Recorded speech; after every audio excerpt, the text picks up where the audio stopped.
Hi Year 3, it's Miss Ryan here. I hope you're all well and keeping safe.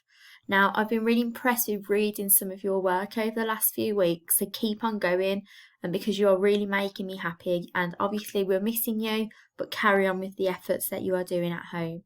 Now, over the next few weeks, myself and a few of the teachers in Year 3, we're going to be reading some stories from the Book of Hopes, which is edited by Katherine Rundell and is published by Bloomsbury.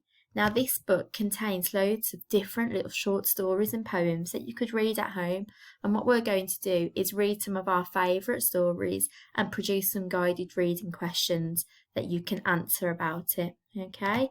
Now, today I'm going to be reading a story called The Hope-o-potamus by Greg James and Chris Smith. And it's a nice poem, actually. It's not really a story, but it's a story/poem. So, The Hope-o-potamus. In a drought, in the dust, in a dry river bed, a sad hippopotamus hung his grey head. He had nothing to drink since the start of the week. If he didn't find water, things could get quite bleak. The hippo was sad and the hippo was hot. But did he sit down and give in? Of course not. He remembered the words of a wise old giraffe that he'd heard long ago when he was just a young calf. There will be times in your life when your road will be tough. You'll be tempted to say that you've had quite enough.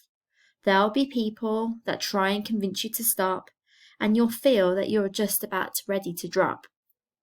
But those are the times when you've got to keep moving, and with every small step you will see things improving. Just point any way that seems hopeful to you.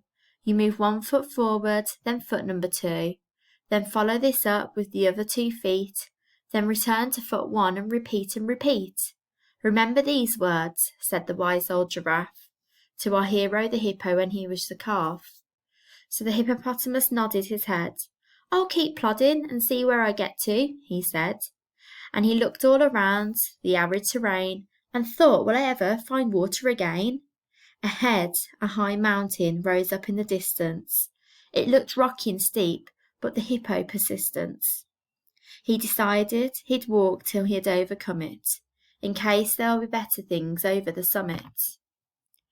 First he came to a desert which wasn't too handy.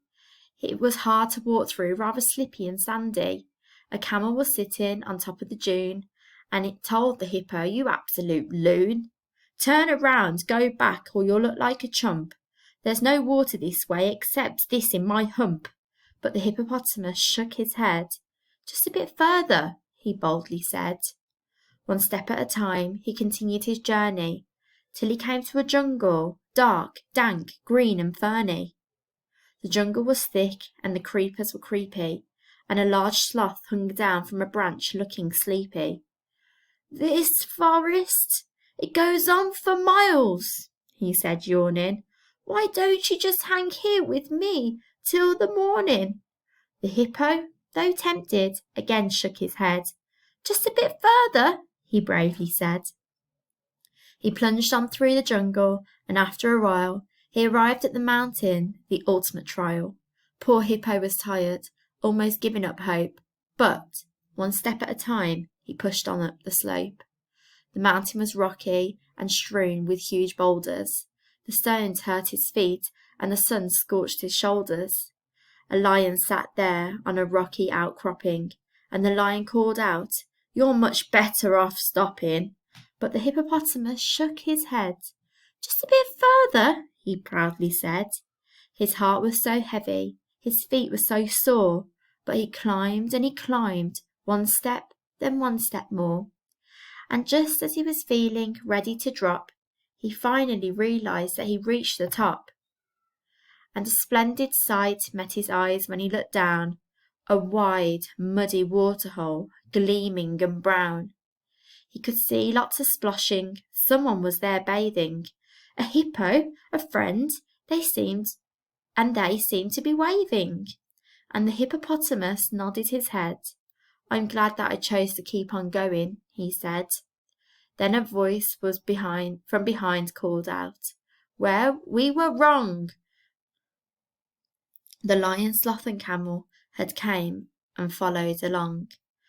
And the animals cried, You're more brave than the lot of us. Hip hip hooray for the Hope-o-potamus.